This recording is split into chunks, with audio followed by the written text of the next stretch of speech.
ادارہ صراط مستقیم پاکستان آپ خطاب شروع فرماتے ہیں۔ نعرہ تکبیر، نعرہ رسالت، نعرہ رسالت، نعرہ تحقیق، راہ حق عزم سمیم، راہ حق عزم سمیم، گنبد خضرا کی تنظیم، حضرت علامہ پروفیسر ڈاکٹر مفتی محمد اشرف آصف جلالی صاحب، علماء اہل سنت، ادارہ صراط مستقیم،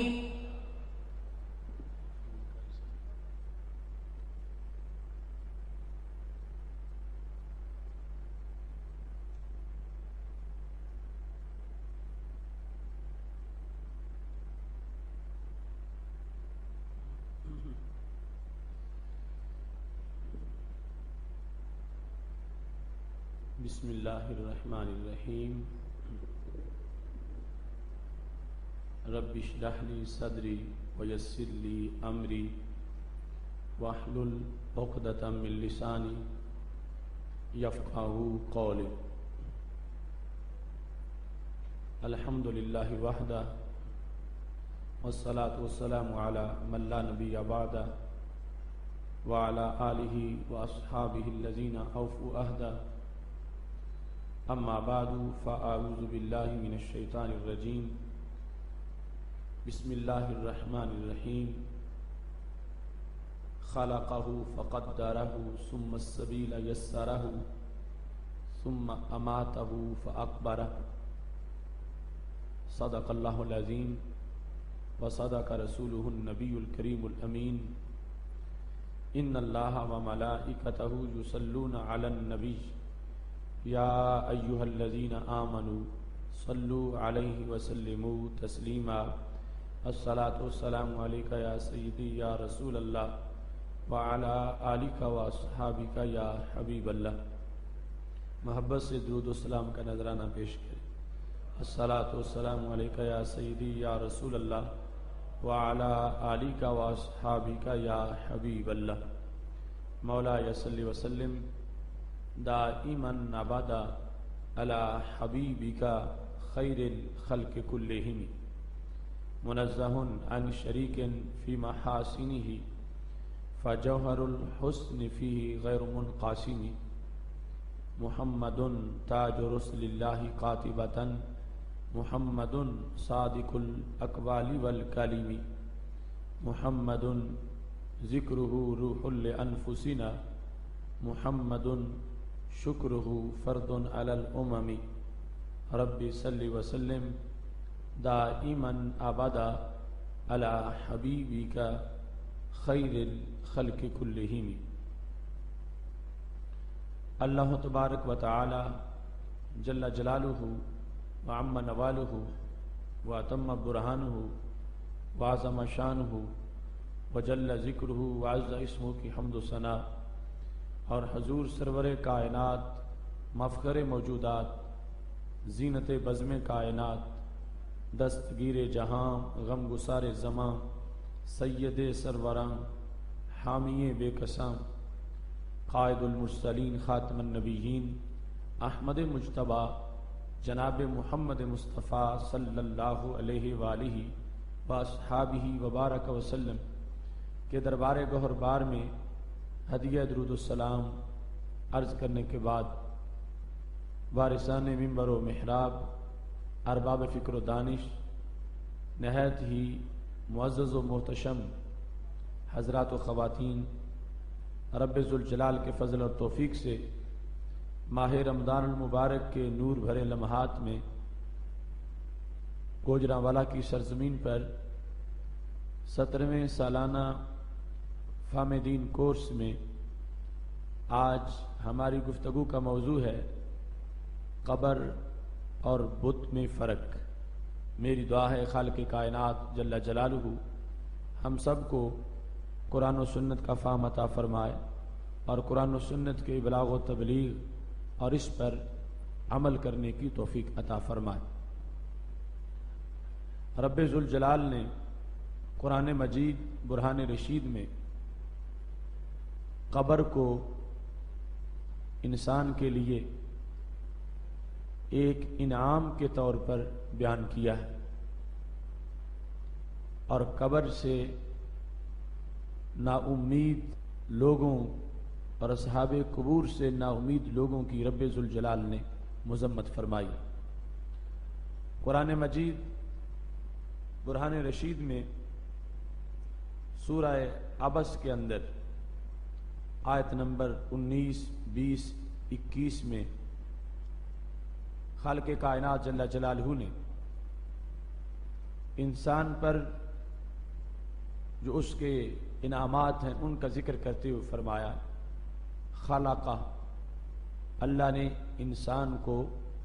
پیدا کیا، فقدر، اور اس کے بعد اسے مختلف اندازوں پر رکھا، ثم السبیل یسر، پھر اللہ نے انسان کے لیے راستے کو آسان کیا، ثم اماتہ،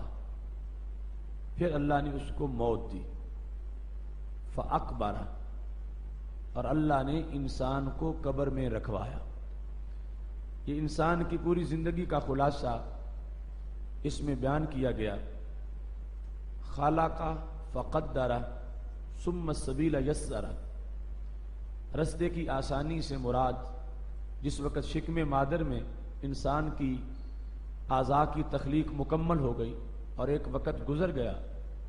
تو رب ذوالجلال کی قدرت نے اس کے لیے شکم مادر سے باہر آنے کا راستہ آسان کیا، جس کو انسان کی ولادت کے ساتھ تعبیر کیا جاتا ہے۔ اللہ فرماتا ہے پھر رب ذوالجلال نے اس انسان کو جو اس کی زندگی تھی اس کے خاتمے پر موت دی، اور موت کے بعد فاقبرہ، اللہ نے اسے قبر میں رکھوایا۔ ایک ہوتا ہے قابر، قابر ہے قبر بنانے والا، اور مقبر ہے قبر میں رکھوانے والا۔ قبر بنانے والا تو انسان ہے جو قبر کھود رہا ہے، لیکن قبر میں رکھنے کا حکم رب ذوالجلال نے دیا۔ تو خالق کائنات جل جلالہ نے اپنے احسان کے طور پر یہ واضح کیا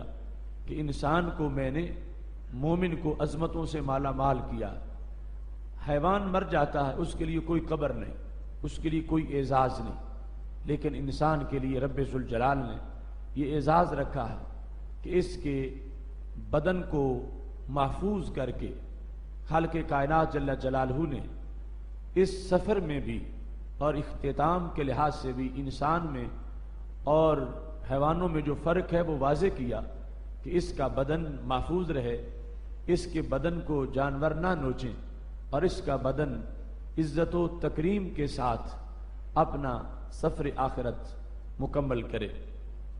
قرآن مجید برہان رشید میں سورہ ممتحنہ کے اندر رب ذوالجلال کا فرمان ہے، آیت نمبر 13 ہے، اللہ تعالیٰ ارشاد فرماتا ہے، یا ایھا الذین آمنوا لا تتولوا قوما غضب اللہ علیہم، اے ایمان والو تم ان لوگوں سے دوستی نہ کرو کہ جن پر رب نے غضب کیا، یعنی وہ یہود، ان سے دوستی کرنے سے رب ذوالجلال نے منع فرمایا۔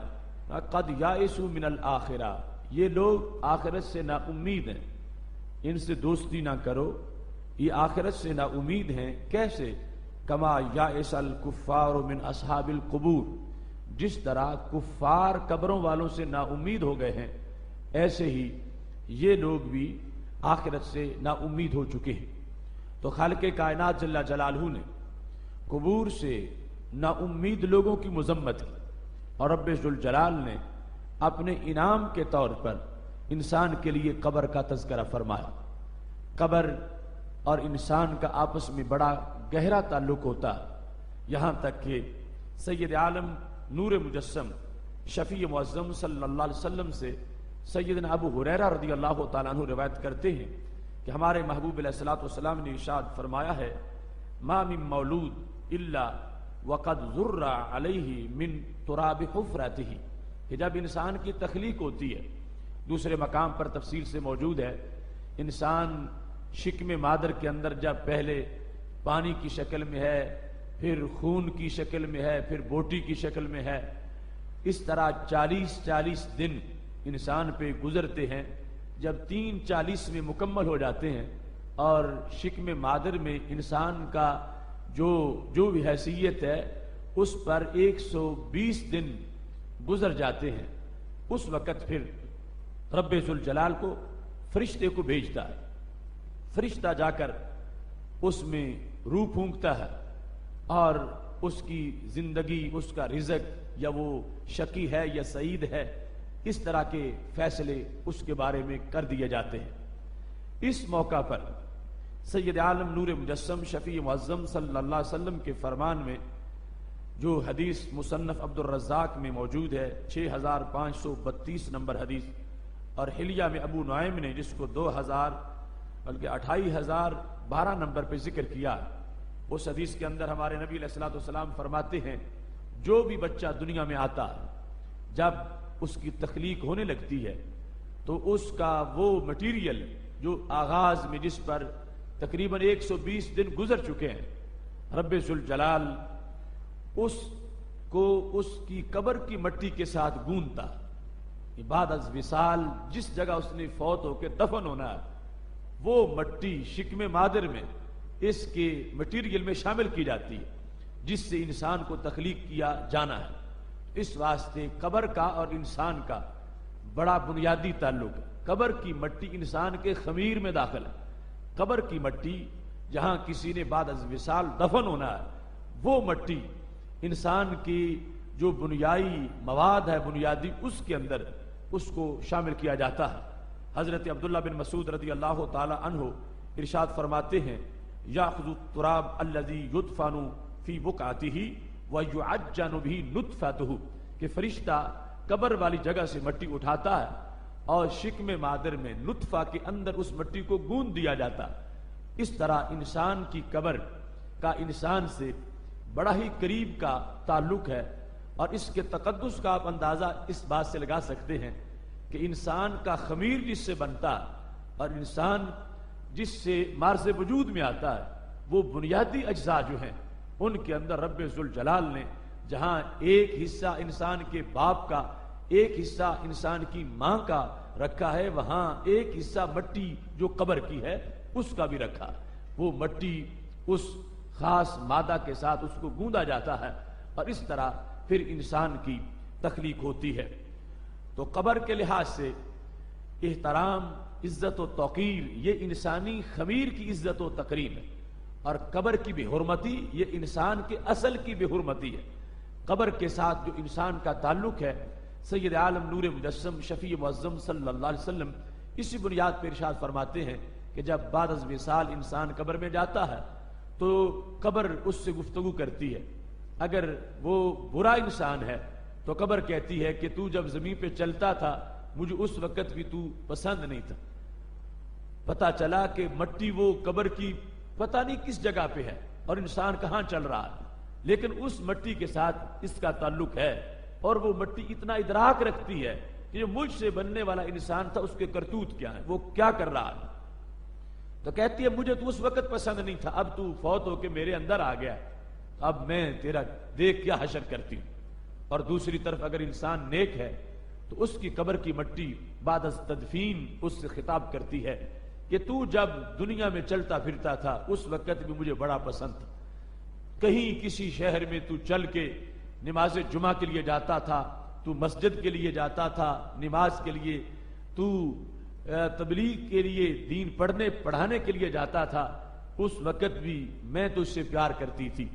اور تو مجھ سے بڑا دور تھا، آج تو میرے قریب آ گیا ہے، اب تیرے لیے میں اللہ کی رحمتوں کے بڑے سامان کرتی ہوں۔ تو اس بنیاد پر قبر میں پورا ایک ریکارڈ موجود ہے قبر کی مٹی کا، جو اس سے بننے والی چیز کے ساتھ اس کا تعلق ہے، اس میں محبت بھی ہو سکتی ہے، قبر میں انسان سے نفرت بھی ہو سکتی ہے، اور اس محبت اور نفرت کا معیار دنیاوی معیار نہیں، وہ معیار ہے جو معیار رب ذوالجلال کے نزدیک ہے، اس کے مطابق قبر پیار کرتی ہے۔ اگر انسان رب ذوالجلال کا مطیع ہے، فرما بردار ہے، تو پھر قبر پیار کرتی ہے، اگر انسان اللہ کا باغی ہے تو پھر قبر اس انسان سے نفرت کرتی ہے اور اپنے بغض کا اظہار کرتی ہے۔ اسی بنیاد پر کہ انسان کی خمیر کے ساتھ قبر کی مٹی کا تعلق،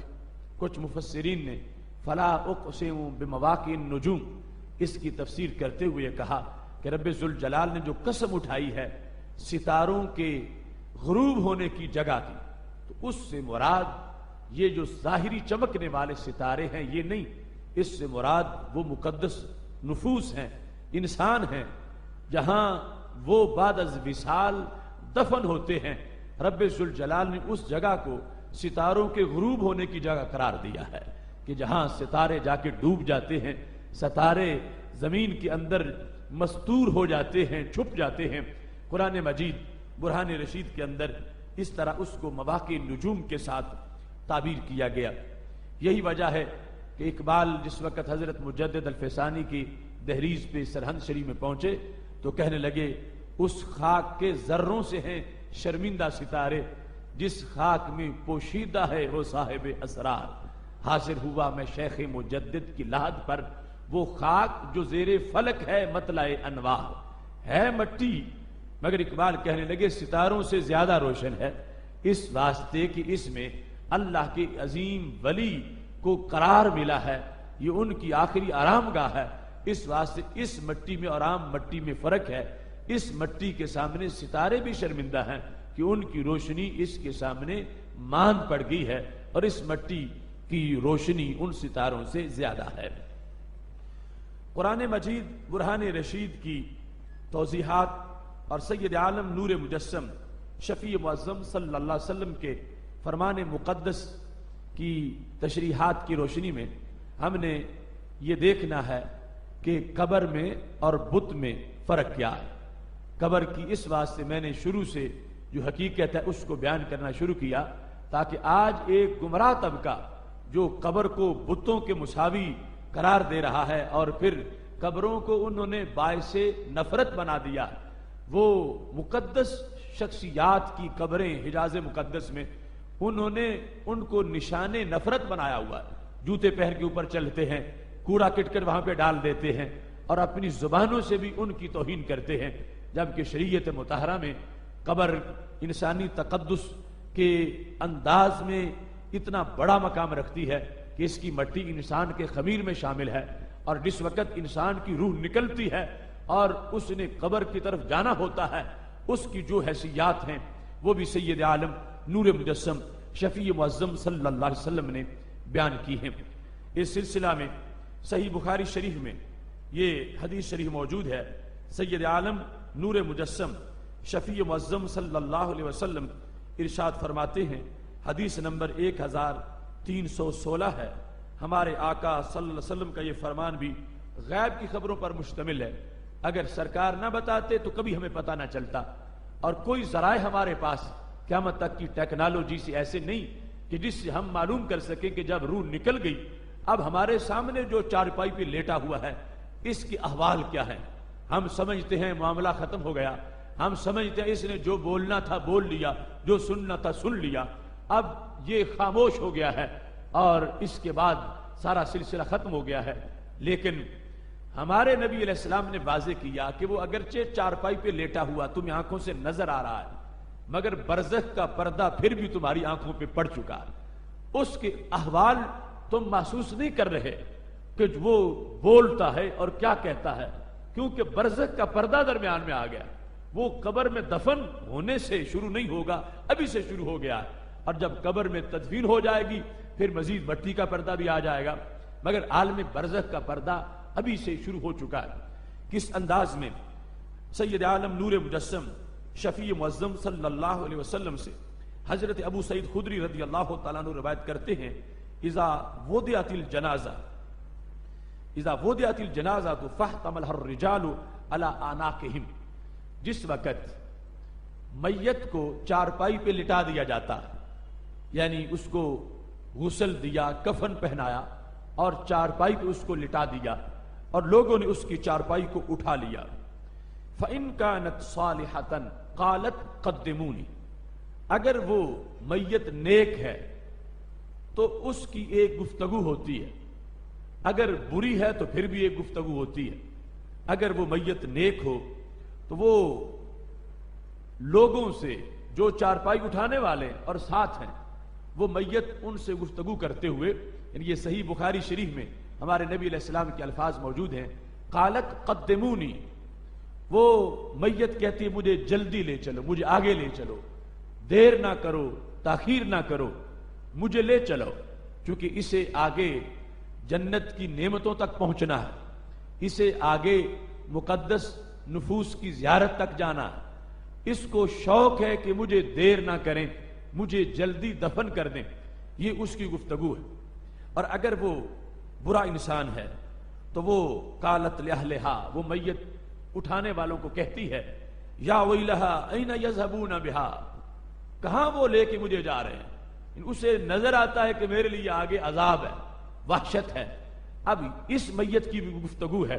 ہمارے آقا صلی اللہ علیہ وسلم نے اس اگلے جملے کے اندر ایک سوال کا جواب دے دیا۔ سوال ہو رہا تھا اگر وہ بولتی ہے تو اٹھانے والوں کو آواز کیوں نہیں آتی؟ آواز پھر آنی چاہیے،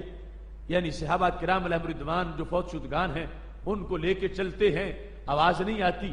تو آج یہ سمپل مضمون آتا تو شاید کوئی پوچھتا اور ہمارے پاس جواب نہ ہوتا۔ ہمارے نبی علیہ الصلوۃ والسلام نے اسی وقت اس کا جواب دے دیا، فرمایا یسمع صوتہا کل شیء الا الانسان، وہ آواز ہر چیز سنتی ہے، ہر چیز سنتی ہے، الا الانسان، انسان نہیں سنتا۔ تو پتہ چلا انسان کے لحاظ سے برزخ بن گئی۔ برزخ کا معنی ہوتا ہے پردہ۔ اب بھائی کا بھائی بول رہا ہے، اس بھائی کو جو چارپائی اٹھائے ہوئے سنائی نہیں دے رہا۔ باپ کا بیٹا بول رہا ہے لیکن باپ کو وہ سنائی نہیں دے رہا، اور یہ غیب ہے، اور اس کو جاننا ہی تو علم غیب ہوتا ہے۔ میرے محبوب علیہ الصلوۃ والسلام نے وہ جانا جو ہم نہیں جانتے، وہ سنا جو ہم نہیں سنتے، وہ دیکھا جو ہم نہیں دیکھ سکتے، وہ بھی آپ کے ادراک میں موجود ہے۔ فرما ہر چیز اس میت کی آواز کو سنتی ہے لیکن انسان نہیں سنتا۔ اس میں بھی حکمت ہے۔ کیا حکمت ہے؟ فرما لو سامع الانسان لصائقا، اگر انسان سن لے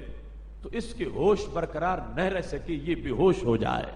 ہو سکتا ہے اس کی موت واقع ہو جائے۔ وہ اس طرح کی آواز ہوتی ہے۔ اس بنیاد پر رب ذوالجلال نے درمیان میں برزخ بنا دیا کہ ہر چیز سن رہی ہے، یہ اللہ کی قدرت ہے اور اس کی قدرت کا کمال ہے۔ اب دیکھو میں بول رہا ہوں، آپ سارے برابر سن رہے ہیں، یہ میرے بس میں نہیں کہ میں تم میں سے جو 4-5 ہیں ان کو اپنی آواز نہ سننے دوں، باقی کو سنا دوں۔ سب کو برابر سنائی دے گی یا سب کو نہیں سنائی دے گی؟ یہ نہیں ہو سکتا کہ میں کچھ کو سنواؤں اور کچھ کو اس انداز میں اب بیٹھے ہوئے نہ سنوا سکوں۔ لیکن یہ رب ذوالجلال کی قابل قدرتیں ہیں کہ اس کا قدرت کا کرشمہ ہے کہ آواز ہر چیز سن رہی ہے، جانور بھی سن رہے ہیں، مگر اس نے وہ آواز انسان کو نہیں سننے دی، انسان سے اس آواز کو جدا کر کے رکھا۔ اور اس میں بھی حکمت تھی کہ اس آواز کو برداشت کرنے کے لیے حیوان تو برداشت کر سکے گا، چونکہ اس کی ایسی حواس نہیں جیسے انسان کے ہیں۔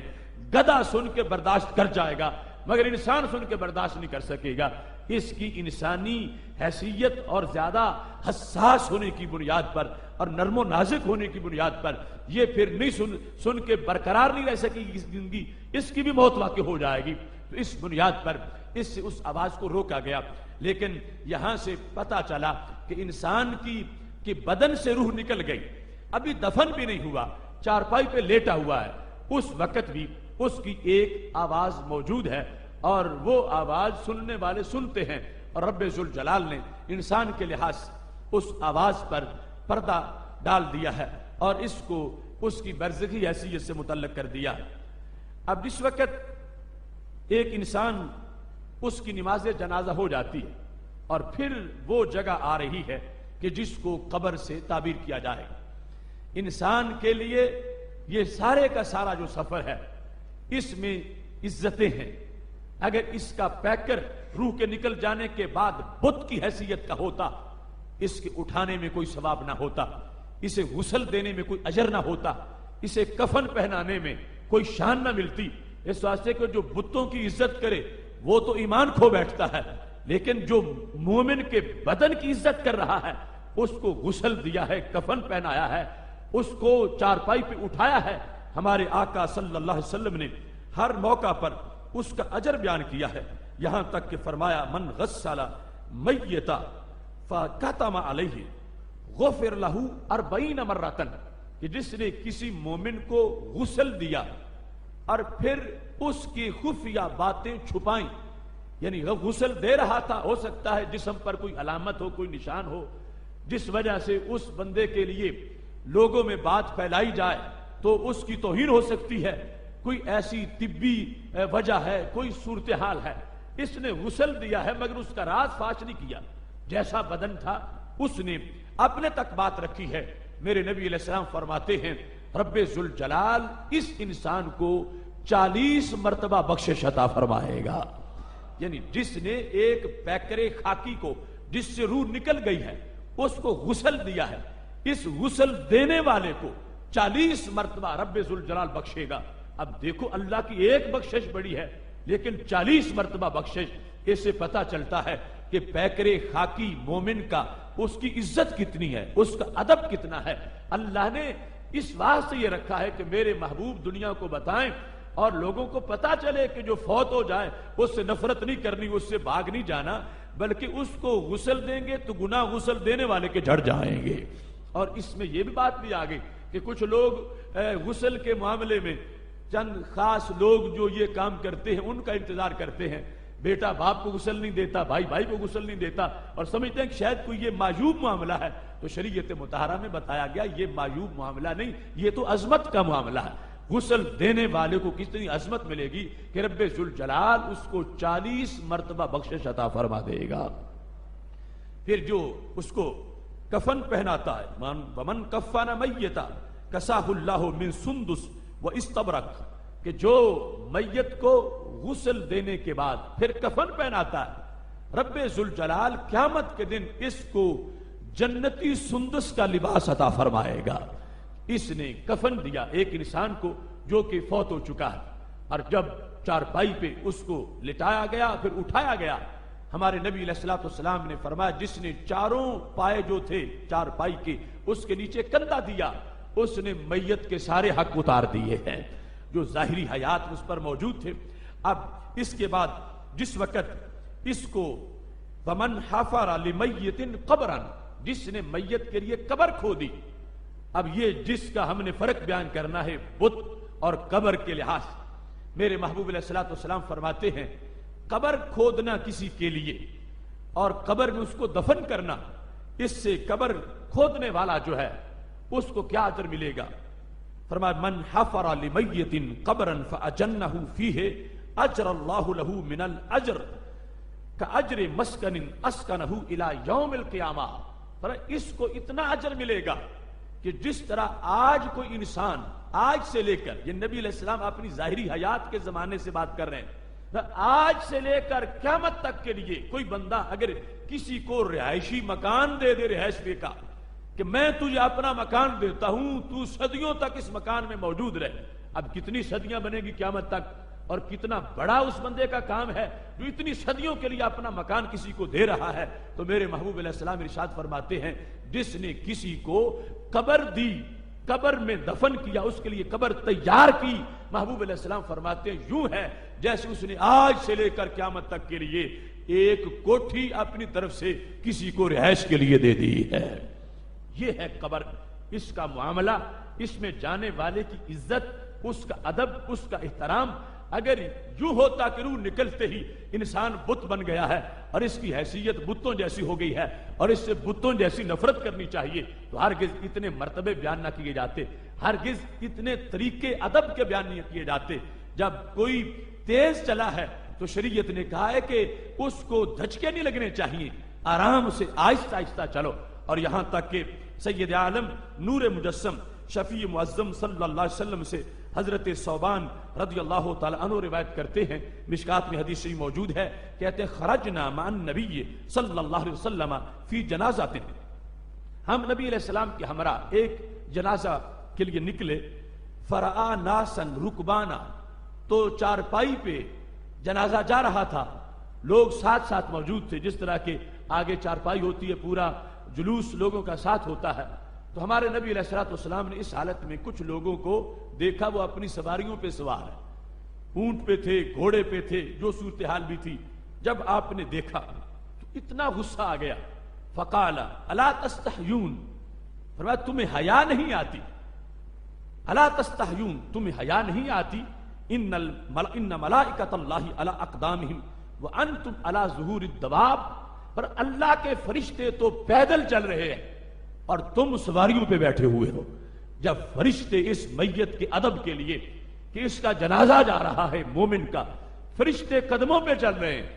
فرشتے قدموں پہ اور تم سواریوں پہ بیٹھے ہو، تمہیں حیا آنی چاہیے کہ تم اس کے ادب کے لیے نیچے چلتے۔ اب اگر یہ بت ہوتا تو اس کے احترام کے سبق نہ پڑھائے جاتے، اگر اس کی حیثیت بت جیسی ہوتی تو پھر اس کے لیے سرکار کو اتنا غصہ نہ آتا کہ جو سواری پہ بیٹھے ہیں ان کو جھڑک رہے ہیں کہ تمہیں پتہ نہیں کہ فرشتے قدموں پہ چل رہے ہیں اس کی چارپائی کے ساتھ اور تم سواری پہ بیٹھے ہو۔ اپنی سواریوں پہ سوار ہیں،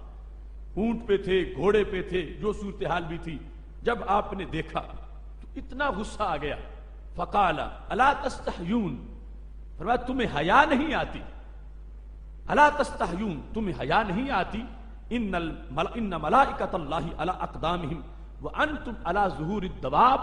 پر اللہ کے فرشتے تو پیدل چل رہے ہیں اور تم سواریوں پہ بیٹھے ہوئے ہو۔ جب فرشتے اس میت کے ادب کے لیے کہ اس کا جنازہ جا رہا ہے مومن کا، فرشتے قدموں پہ چل رہے ہیں،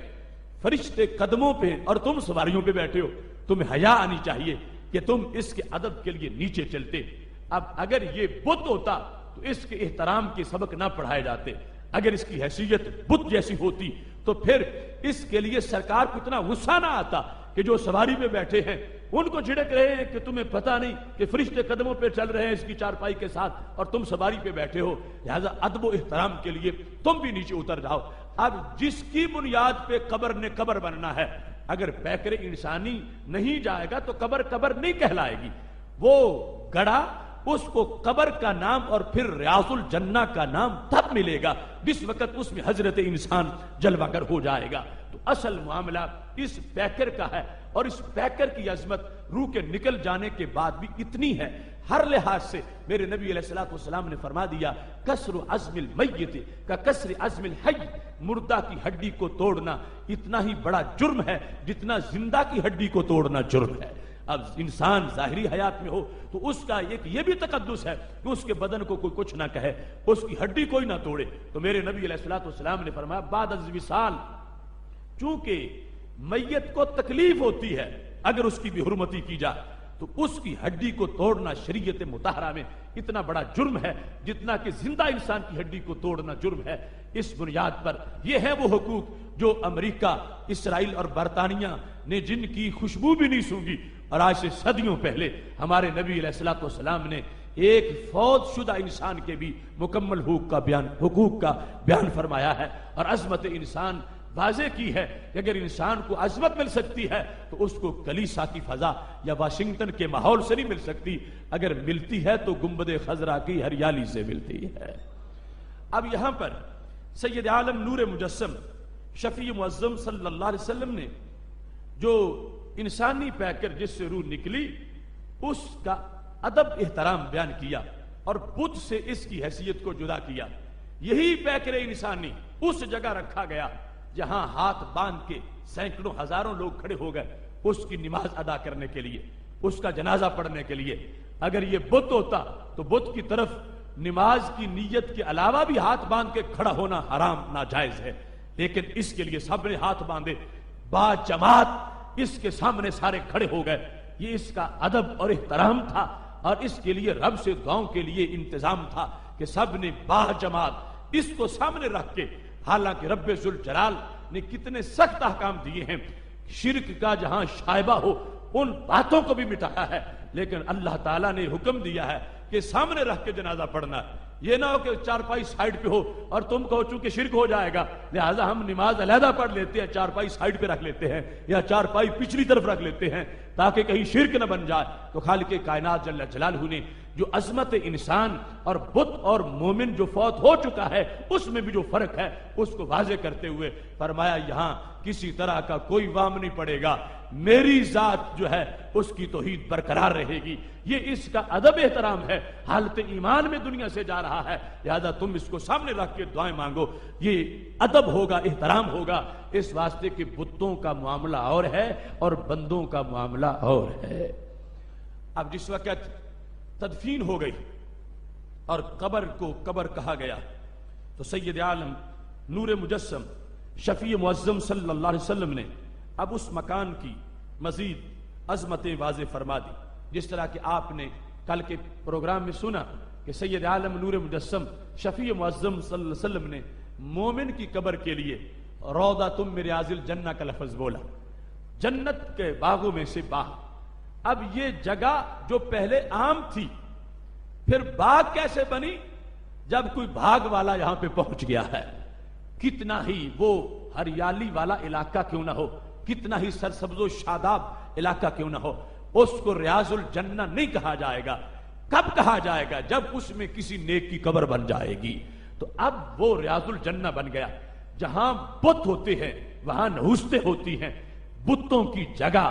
گندگی کا مرکز ہے. فاجتنبوا الرجس من الاوثان، اللہ نے کہا بچو گندگی سے، یعنی بتوں سے. ان کو غلاظت کہا، ان کو نجاست کہا، ان کو گندگی کہا. لیکن بندہ مومن بعد از وصال بھی جہاں لیٹا ہے اللہ نے اس کو جنت کی کیاری کہہ دیا. یعنی سید عالم نور مجسم شفیع معظم صلی اللہ علیہ وسلم نے اس کی یہ حیثیت بیان کر دی. اب آپ ان نصوص قطعیہ سے یہ اندازہ لگائیں کہ کیسی سوچ ہے اس طبقے کی کہ جنہوں نے قبر پر ایسے الفاظ بولنے شروع کر دیے اور نفرتوں اور ہر قسم کی ایسی صداؤں کو قبروں کی طرف منسوب کرنا شروع کر دیا اور قبروں سے دور رکھنے کے لیے فتوے جڑے گئے اور گھڑے گئے. دیکھیں جس کو جنت کی کیاری کہا گیا ہے اور جس مقام کو جنت کے باغوں میں سے باغ کہا گیا ہے وہاں تو پھر جنتی جا کے بیٹھ سکتا ہے، وہاں جنتی کو ہی خوشبو آ سکتی ہے، وہاں جنتی یا آسائش محسوس کر سکتا ہے. اور جس کو ایسا دماغ نہیں ملا اس کو وہاں سے خوشبو نہیں آئے گی. اس بنیاد پر وہ جگہ جس کو شریعت نے قبر کہا، جس کو اللہ نے اپنی طرف سے قرآن میں ایک انعام قرار دیا، وہ جگہ جس نے تیار کی تو اللہ کی طرف سے نبی علیہ السلام نے بیان کر دیا کہ اس نے اتنا بڑا صدقہ کیا ہے گویا کہ قیامت تک کے لیے یہ رہائش دے رہا ہے کسی انسان کو. اور پھر ساتھ اس مٹی کا یہ ادب بیان کیا گیا کہ جہاں کوئی دفن ہو گیا ہے یہی وہ جگہ ہے جو اس کی خمیر میں شامل تھی. اس مقام کا یہ ادب ہے، یہ احترام ہے. اب یہاں پر سید عالم نور مجسم شفیع معظم صلی اللہ علیہ وسلم نے مزید اس چیز کو بیان کرتے ہوئے ارشاد فرمایا. یہ مشکاۃ شریف میں حدیث شریف موجود ہے اور اس میں بلکہ تفصیلات کے ساتھ یہ پورا حکم مستدرک للحاکم جلد نمبر 4 صفحہ نمبر 771 پر موجود ہے، جس میں باب ہے باب النہی عن الجلوس علی القبر، قبر پر بیٹھنے سے منع کا باب. اب بت جو ہے اس کو تو قدموں تلے رون دینا چاہیے، بت کی توہین کرنی چاہیے. بت کا کوئی ادب کر رہا ہو تو اسے بھی روکنا لازم ہے کہ ادب مت کرو، یہ بت ہے. لیکن قبر کا معاملہ کتنا جدا ہے بت کے ساتھ. بت کے مقابلے میں میرے محبوب علیہ السلام کا فرمان ہے. حضرت عمارہ بن حزم رضی اللہ تعالیٰ عنہ کہتے ہیں رآنی رسول اللہ صلی اللہ علیہ وسلم جالسن علی قبر، مجھے دیکھا نبی علیہ السلام نے کہ میں ایک قبر پر بیٹھا ہوا تھا. مجھے خبر نہیں تھی کہ قبر کا مرتبہ کیا ہوتا ہے، قبر کی عزت کیا ہوتی ہے. میں قبر پر انجانے میں بیٹھا ہوا تھا تو نبی علیہ السلام نے مجھے دیکھا تو فرما انزل من القبر، قبر سے نیچے اتر جاؤ، قبر پہ مت بیٹھو. کیوں؟ لا تؤذی صاحب القبر، تم سمجھتے ہو کہ تم بے جان چیز پہ بیٹھے ہو، اندر جو لیٹا اس کو تکلیف ہو رہی ہے. اب بت بے جان ہے، بت کو ادراک نہیں، بت کو پتا نہیں، لیکن قبر میں جو ہے اس کو ادراک ہے، اس کو خبر ہے. وہ جو حدیث صحیح مسلم میں نے آپ کے سامنے پہلے بیان کیا، عمر بن عاص نے جو کہا تھا اپنے بچوں کو، اپنے بھائیوں کو کہ جب تم نے دفن کرنا ہے تو مٹی مجھ پر آہستہ ڈالنی ہے. اب آہستہ ڈالنے کا مطلب یہی تھا کہ اگر زور سے ڈالو گے مجھے تکلیف ہوگی. اور اپنی طرف سے نہیں، انہی حدیث سے انہوں نے اخذ کیا کہ نبی علیہ السلام نے ایک جو قبر پہ انسان بیٹھا ہے اس کو روکا کہ تم اترو قبر سے. اور اس میں وجہ کیا ہے، کیوں اترو؟ قبر کا ادب ہے، قبر کا احترام ہے. اب بت پر جو بیٹھا ہے اس کو اٹھایا نہیں گیا. وہ اچھا ہے توہین کرے بت کی، مگر قبر بت نہیں ہے. قبر پر بیٹھنے والا انسان عین قبر کے اوپر جو بیٹھ گیا سائیڈ پر تو ریاض الجنہ کے منظر میں بیٹھے گا. اب جو قبر کے اوپر بیٹھ گیا ہے، ہمارے نبی علیہ السلام نے فرمایا تم نیچے اترو. اور الفاظ بڑے عجیب تھے، لا تؤذی صاحب القبر، قبر والے کو تکلیف مت دو، ولا یؤذیکا، تاکہ پھر وہ تجھے تکلیف نہ دے۔ تو پتہ چلا ایک یہ تکلیف دے گا، اگر اس نے دی تو پھر وہ بھی تکلیف دے گا۔ اور اس کے دو معنی ہو سکتے ہیں، یا تو یہ کہ اس جرم کی بنیاد پر جو تم اب کر رہے ہو محشر میں پھر تمہیں خمیازہ بھگتنا پڑے گا۔ یہ قبر والا اللہ کے دربار میں کھڑا ہو جائے گا، یا اللہ یہ میری قبر پہ بیٹھا تھا، اس نے مجھے ستایا تھا، مجھے تنگ کیا تھا، لہذا مجھے بدلہ لے کر اس کو دے، اس سے بدلہ مجھے لے کر دیا جائے۔ یا یہ ہے کہ وہ صاحب کرامت ہے، ہو سکتا ہے تمہیں پھڑکا کے رکھ دے اور پھر کہتے رہو کہ مجھے تکلیف ہو گئی ہے، مجھے نقصان ہو گیا ہے، تم اسے تکلیف نہ دو تاکہ پھر وہ تجھے تکلیف نہ دے۔ تو یہاں پر سید عالم نور مجسم شفیع معظم صلی اللہ علیہ وسلم نے قبر کا جو معاملہ ہے اس کو بتوں سے جدا کر کے، بت کسی کو تکلیف نہیں دے سکتا، بت کسی کو نقصان نہیں دے سکتا، مگر قبر والا دے سکتا ہے، جو سرکار نے واضح طور پر الفاظ استعمال کیے ہیں، اور اس کو مستدرک میں صحیح الاسناد کہا گیا ہے۔ دوسرے مقام پر یہاں تھا کہ میں اوپر بیٹھا تھا، حضرت عمارہ بن حزم، بلکہ وہ حضرت عمر بن حزم سے روایت ہے، اس میں وہ کہتے ہیں، جس کو مسند امام احمد میں بھی روایت کیا گیا ہے، مشکات کتاب الجنائز باب دفن المیت میں حدیث نمبر 1720 ہے، حضرت عمر بن حزم کہتے ہیں، رآنی النبی صلی اللہ علیہ وسلم متکئا علی قبر، مجھے نبی علیہ السلام نے دیکھا کہ میں قبر کے ساتھ ٹیک لگائے ہوئے تھے، پہلے تھا اوپر بیٹھا، وہ عمارہ والے، حضرت عمر کہتے ہیں میں ٹیک لگا کے اس طرح کونی رکھ کے یہ ٹیک لگا کے قبر کے ساتھ بیٹھا تھا، تو نبی علیہ السلام نے فرمایا لا تؤذی صاحب ھذا القبر،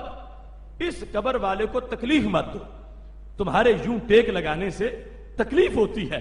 تو اب یہ دیکھو قبر کا معاملہ، قبر کی عزت، قبر کا ادب، قبر کا احترام، اور پھر قبر کی مٹی میں جو لیٹا ہوا ہے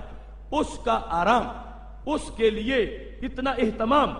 بت کو احساس نہیں ہے، بت کو پتہ ہی نہیں ہے، بت میں کوئی ادراک نہیں ہے، اور یہاں قبر والے کا جو صحابی کہتے ہیں عمر بن عاص نے یہ کہا تھا کہ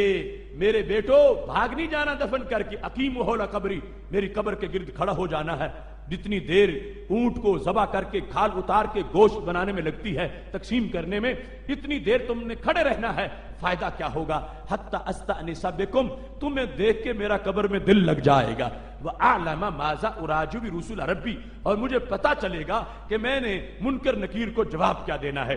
بت تو مٹی سے باہر بھی نہیں دیکھ سکتا، مگر قبر والا مٹی کے اندر سے بھی دیکھ سکتا ہے۔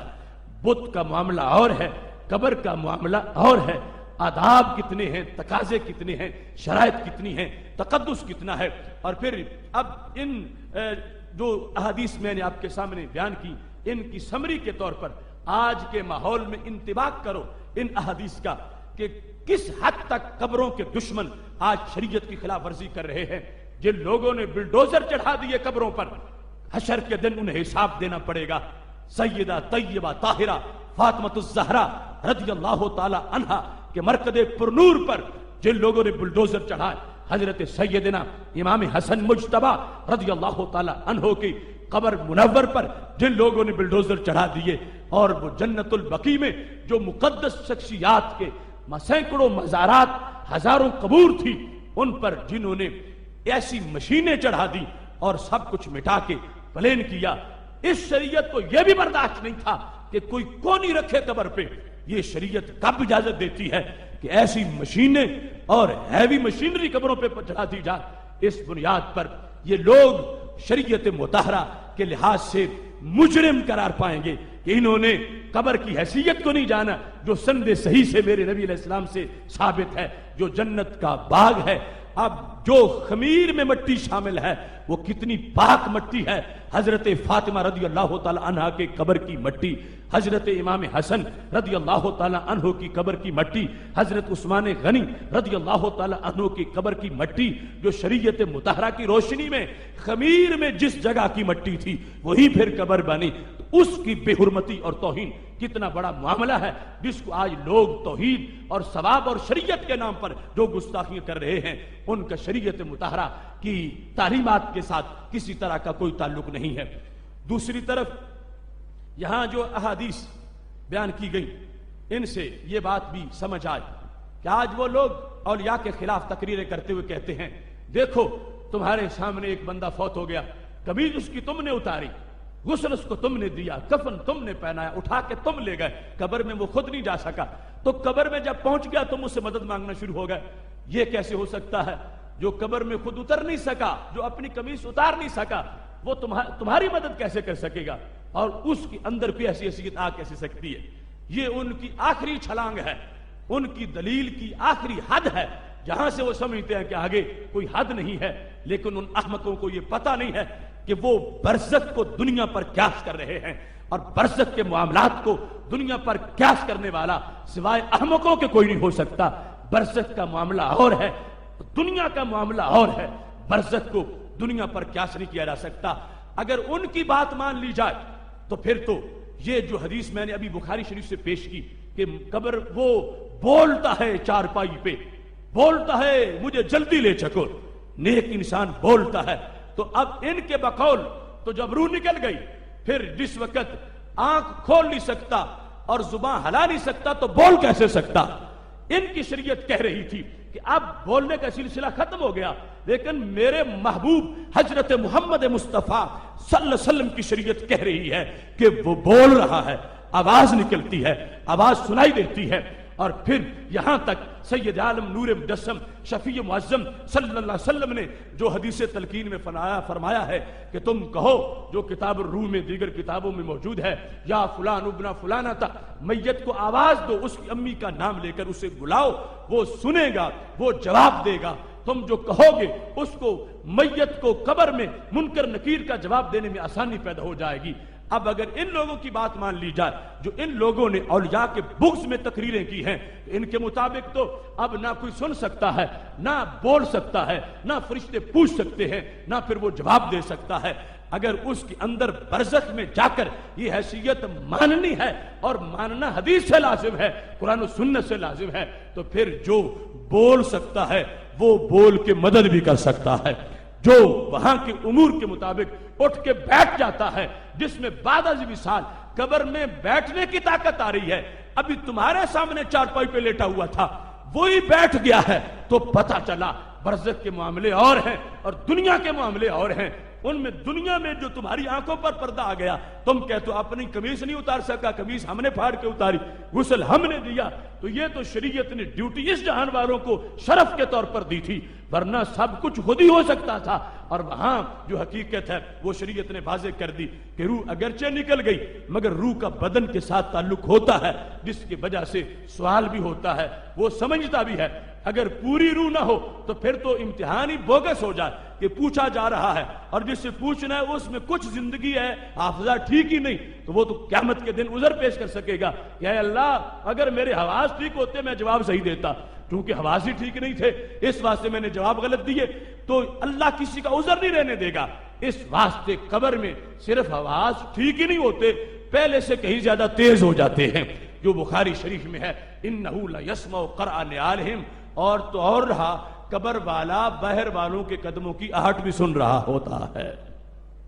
یہاں یہ بات بھی بڑی قابل غور ہے کہ ان لوگوں کی ساری تقریریں جو بھی یہاں کے اور وہاں کے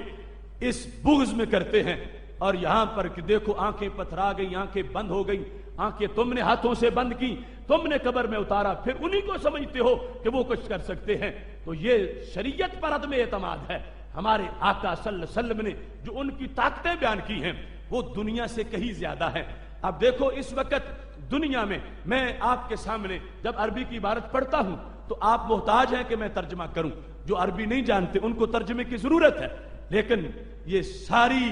حدیث کا زرخیز سرمایہ ہے کہ جس وقت انسان قبر میں جائے گا تو فرشتے پنجابی میں نہیں پوچھیں گے، فرشتے پشتو میں نہیں پوچھیں گے، فرشتے کسی کی مادری زبان میں نہیں پوچھیں گے، فرشتے پوچھیں گے تو عربی زبان میں پوچھیں گے۔ اب عربی زبان میں پوچھنا اور اگلوں کا عربی جواب دینا یہ اس بات کی دلیل ہے کہ وصال ہوتے ہی یہ قبر والا ایڈوانس ہو گیا ہے، اس کے علوم بڑھ گئے ہیں، یہ پہلے سے ترقی پا گیا ہے۔ زندگی میں اس کو عربی نہیں آتی تھی، اب اس کو قبر میں عربی آ گئی ہے۔ تو جب عربی آئی ہے، حالانکہ بعد از وصال اس کی یہ حیثیت ہے، تو اگر ان لوگوں کی دلیلیں مان لی جائیں تو ہم پوچھ سکتے ہیں ان سے، جو قیامت تک یہ جواب نہیں دے سکیں گے، اے منکرین اولیاء بتاؤ تو صحیح کہ جو بندہ دنیا میں عربی کے چند لفظ نہیں بول سکتا تھا، قبر میں فر فر بولنا کیسے شروع ہو گیا ہے؟ تمہارے سامنے جب لیٹا تھا چارپائی پہ، اس وقت تو کیا، جب زندہ تھا اس وقت بھی عربی نہیں سمجھ سکتا تھا کیونکہ اس نے پڑھی نہیں تھی، لیکن قبر میں پہنچتا ہی اس کو سننے کی بھی صلاحیت ہے، سمجھنے کی بھی صلاحیت ہے، بولنے کی بھی صلاحیت ہے۔ تو پتہ چلا دنیا کا معاملہ اور ہے، برزخ کا معاملہ اور ہے۔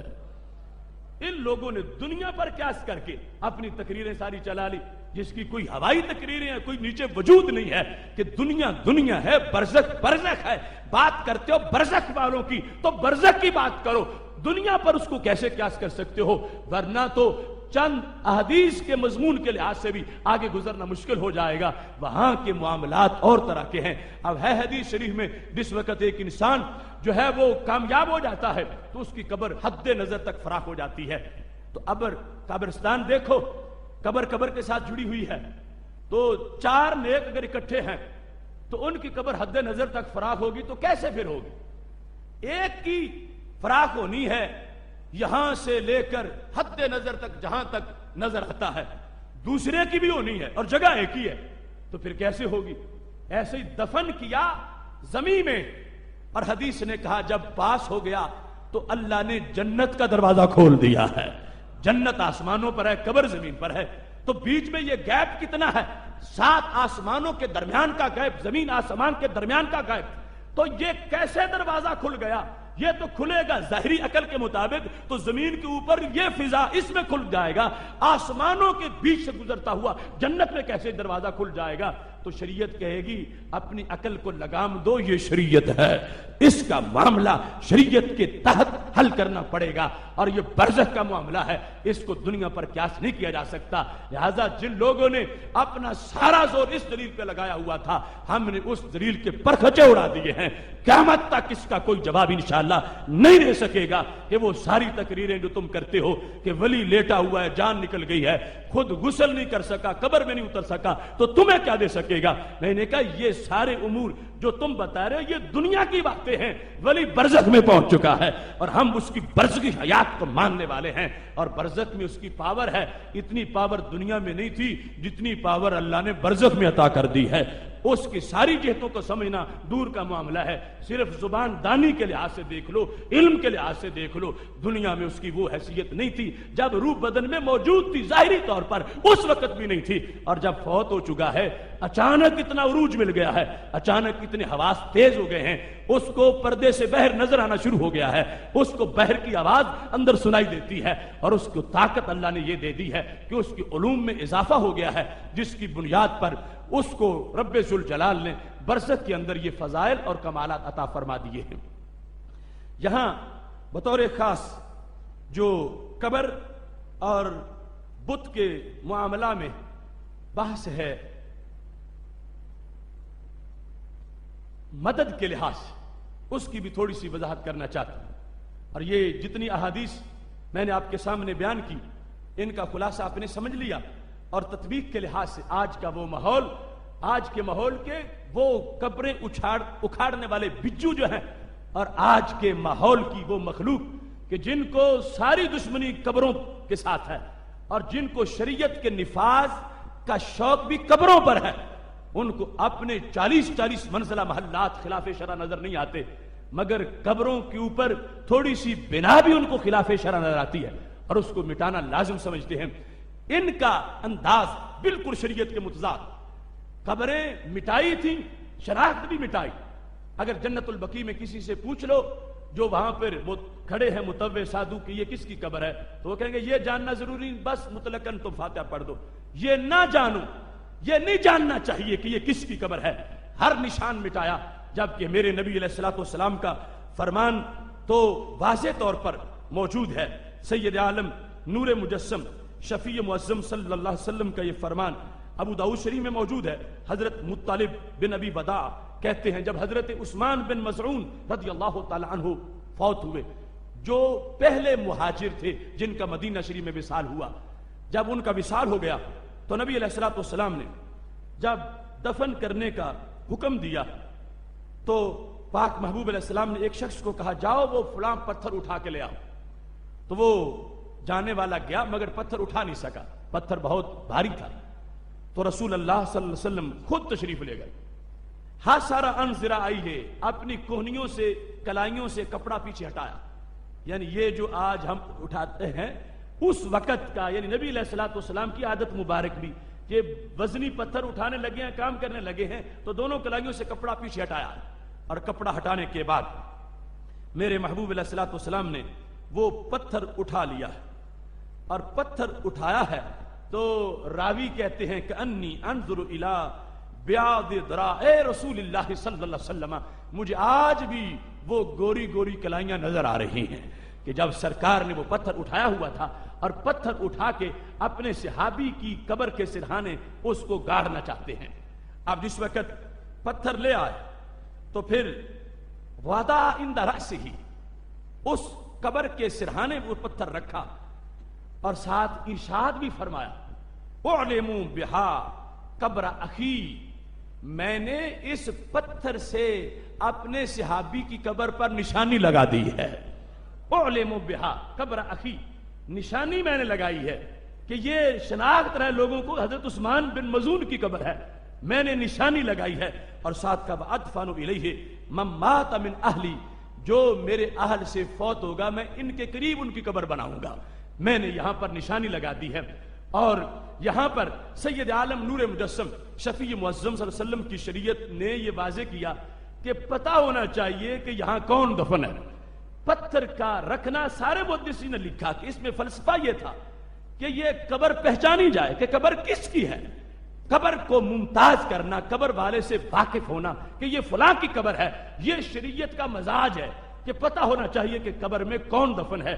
آج کی جعلی شریعت ان لوگوں کی گھڑی ہوئی، اس میں یہ کہ پتہ نہیں ہونا چاہیے، ساری نشانیاں مٹاتے، پتہ نہیں ہونا چاہیے کہ دفن کون ہے. ان کو شرک کا خطرہ ہے کہ اگر پتہ ہوگا کہ فلاں دفن ہے تو پھر دینے والا تصور کرے گا کہ فلاں لیٹا ہوا ہے اور ان کے لحاظ سے وہ شرک بن جائے گا. اس واسطے وہ نام بتانا بھی گوارا نہیں کرتے اور کہہ دیتے ہیں کوئی پتہ نہیں کہ کون دفن ہے اور یہ مت جانو تم، جبکہ سرکار نے نشانی لگائی ہے. اور حدیث کا یہ تقاضا ہے، مثلا میرے محبوب علیہ السلام کا فرمان الحیات بعد الموت میں جز اول میں موجود ہے، صفحہ 182 پر فرمان من زار قبر ابویہ او احدہما کل یوم جمعہ غفر لہ وکتب بارا. جس بندے نے اپنے والدین یا ان میں سے ایک کی قبر کی ہر جمعے زیارت کی، اللہ اس کے گناہوں کو معاف فرما دے گا. اب اگر اسے پتہ ہی نہ ہو کہ میرا والد دفن کہاں، اس کو پتہ ہی نہ ہو کہ میری والدہ دفن کہاں، اگر یہ نجدی شریعت مان لی جائے تو پھر کوئی کس جگہ جا کے اپنے والد کی قبر پہ حاضری دے گا، کس جگہ جا کے اپنی والدہ کی قبر پہ حاضری دے گا. اور پھر ان کے نزدیک جب قبر بت کی طرح ہے تو پھر بت کی زیارت سے تو بندہ گناہگار ہوتا ہے اور وہ زیارت ہوتی یا نہیں، تو وہاں جانا ناجائز ہوتا ہے. اور یہاں پر جانا مفید کتنا ہے. میرے محبوب علیہ الصلوۃ والسلام فرماتے ہیں اس کو دو فائدے ہوں گے، غفر اللہ، گناہ جھڑ جائیں گے، وکتب بارا، اگر زندگی میں اس بچے سے والدین کی کوئی نافرمانی ہو گئی تھی، یہ اپنی زندگی میں ہر جمعے اپنے والدین کی قبر کی زیارت کرے، قیامت کے دن اللہ اسے فرما برداروں میں شمار فرما دے گا. تو قبر پہ جانا، زیارت کرنا، یہ سارے تقاضے وہ ہیں جو ہماری اصطلاح میں ہے، جو ان کا طریقہ ہے اور قبروں سے دشمنی ہے اور قبروں کو مورتیوں کے ساتھ ملایا ہوا ہے اور قبر اور بت کو برابر کھڑا کر دیا ہے، اس کا اس شریعت میں کوئی جواز نہیں ہے. باقی جہاں تک خرافات ہیں وہ تو ہم خود روکنے والے ہیں کہ قبر قبر ہے، قبر کعبہ نہیں ہے، قبر قبر ہے، اس کو سجدہ روا نہیں، اس کا طواف جائز نہیں، لیکن اس کے تبرک والی حیثیت تو برقرار، وہ ریاض الجنہ ہے، وہ انسان کے خمیر کے اندر داخل وہ پاک مٹی ہے اور وہاں جو برکات نازل ہوتی ہیں. پوری امت مسلمہ ہر صدی میں اس عمل پر قائم رہی ہے کہ وہاں جانے سے دعائیں قبول ہوتی ہیں، رحمتوں کا نزول ہوتا ہے. اس سلسلہ میں آج بطور خاص جو ایک جملہ ان سارے بدبختوں کی زبانوں پر ہے، خواہ ڈاکٹر نالائق ہو، خواہ وہ نجدی بگھوڑے ہوں، خواہ یہاں کے، کہ یہ بت اور قبر میں کوئی فرق نہیں رہا، بس ایک ہی بات ہے، وہ کھڑی مورتی پوجتے ہیں، تم لیٹی ہوئی مورتی پوجتے ہو۔ ایسی کئی نظمیں بھی انہوں نے لکھی ہوئی ہیں، کافروں ہندوؤں کی طرف سے مسلمانوں کو خطاب کے طور پر اس کو تقسیم کرتے ہیں۔ لیکن یہ یاد رکھنا، میں نے یہ جو امور بیان کیے ہیں ان سے واضح طور پر قبر اور بت کا جو فرق ہے اس کو میں نے واضح کیا، اور ساتھ ہی تمہارے سامنے بر صغیر کے علم کا حوالہ، جن کی حضرت شاہ عبد العزیز محدث دہلوی کہا جاتا ہے، بر صغیر میں جتنا بھی علم حدیث پھیلا ہے دہلوی کی سند سے آگے آیا، دور دراز تک ان کے علم کا فیض ہے۔ ان کا فتاوی عزیزی جو ہے اس کے اندر انہوں نے جلد نمبر 1 صفحہ نمبر 33 اور 34 پر ایک وضاحت کی ہے، اور وہی سوال یہ جو آج یہ ڈاکٹر نالائق کے مجمع میں کسی سکھ نے کیا کہ فرق کیا ہے، شاہ صاحب سے کسی نے پوچھا حضرت شاہ عبد العزیز محدث دہلوی سے کہ ہم بتوں سے مانگتے ہیں، تم قبروں والوں سے مانگتے ہو، فرق پھر کیا رہ گیا؟ تو انہوں نے اس پر پورا فتویٰ لکھا فارسی زبان میں، اور انہوں نے ثابت کیا، انہوں نے کہا قبر اور ہوتی ہے، بت اور ہوتا ہے۔ آج ان کے نام پر یونیورسٹیاں بنا کے چندے مانگنے والوں کو یہ سوچنا چاہیے کہ ان کی فکر کیا ہے، ان کا مذہب مسلک کیا ہے، اور بر صغیر کے مزاج کو جن کی علم پر فخر ہے وہ علم کیا فیصلے کرتا ہے۔ اور یہ سوچ جس پر اہل سنت آج بھی موجود ہیں، یہ وہ سوچ ہے جو بر صغیر کی نمائندہ سوچ ہے، اور وہ جو امت کی نمائندہ سوچ ہے۔ اب وہ فارسی زبان میں ہے، میں مختصر وقت میں کوشش کرتا ہوں کہ آپ کے سامنے اس مفہوم کو بیان کروں۔ سوال یہ لکھا ہے، بت پرست اور ایک عالم کا مکالمہ، بت پرست اور عالم کا ڈائلاگ ہے، وہ مکالمہ شکل سوال حضرت شاہ عبد العزیز محدث دہلوی رحمۃ اللہ علیہ کے سامنے پیش کر دیا گیا۔ مکالمہ اس طرح ہے، بت پرست مدد از بت می خواست، عالم منع کرد، کہ ایک بت پرست نے بت سے مدد مانگی تو عالم دین وہاں موجود تھا، اس نے منع کیا کہ شرک مکن، شرک نہ کرو، تم بت سے مدد مانگ رہے ہو، یہ شرک ہے۔ بت پرست گفت کہ اگر شریک خدا دانستہ پرستش کنم البتہ شرک است، و اگر مخلوق فہمیدہ پرستش نمایم چگونا شرک باشد۔ بت پرست نے عالم دین کو جواب دیا کہ میں اس بت کو اگر اللہ کا شریک سمجھ کے مدد مانگوں تو پھر تو شرک ہوا، اور میں اگر اس کو اللہ کی مخلوق سمجھ کے مدد مانگوں تو پھر شرک کیسے ہوا؟ تو میں اس کو اللہ کی مخلوق سمجھ کے اس سے مدد مانگ رہا ہوں۔ یہ مشرک نے عالم ربانی کو جواب دیا۔ عالم گفت کہ در کلام مجید متواتر آمدہ کہ از غیر خدا مدد مجوید، کہ قرآن مجید میں واضح ہے کہ غیر اللہ سے مدد نہیں مانگنی چاہیے، تو اس واسطے تمہارا اسے مخلوق سمجھ کے بھی اس سے مدد مانگنا بت سے یہ ناجائز ہے، شرک ہے۔ بت پرست گفت کہ بنی نو انسان از یک دیگر چرا سوال بھی نمایاں، اگر اس بت سے مدد مانگنا مخلوق سمجھ کے بھی ناجائز ہے تو پھر انسان انسانوں سے مدد کیوں مانگتے ہیں؟ ہر انسان دوسرے انسان سے مدد مانگتا ہے۔ یہ بت پرست کا اور توحید پرست کا آپس میں مکالمہ ہو رہا۔ اس نے کہا پھر انسانی مدد تم کیوں جائز سمجھتی ہو کہ ایک انسان دوسرے انسان سے کہتا ہے میری مدد کرو، وہ مدد کرتا ہے؟ جب انسان سے مدد مانگنا جائز ہے تو پھر بت سے مدد مانگنا بھی جائز ہے، معاذ اللہ۔ اس بت پرست نے کہا۔ عالم گفت کہ بنی نو زندان از ایشا سوال منع نیست و بتانے تو مثل کہنیا و کالکا وغیرہ مرداند قدرت بر ہے چیز نہ دارن۔ تو عالم ربانی نے کہا یہ جو انسانی مدد ہے اس کو تم دلیل نہیں بنا سکتے، کیوں کہ انسان تو زندہ ہے اور بت مردہ ہے۔ انسان زندگی میں ہے، یہ قدرت رکھتا ہے کسی کی مدد کرنے کی، اور بت جو ہے وہ مردہ ہے، بے جان ہے، وہ کسی کی مدد نہیں کر سکتا۔ اس واسطے تم انسانی مدد پر بتوں سے مدد حاصل کرنے کو قیاس نہیں کر سکتے۔ بت پرست گفت،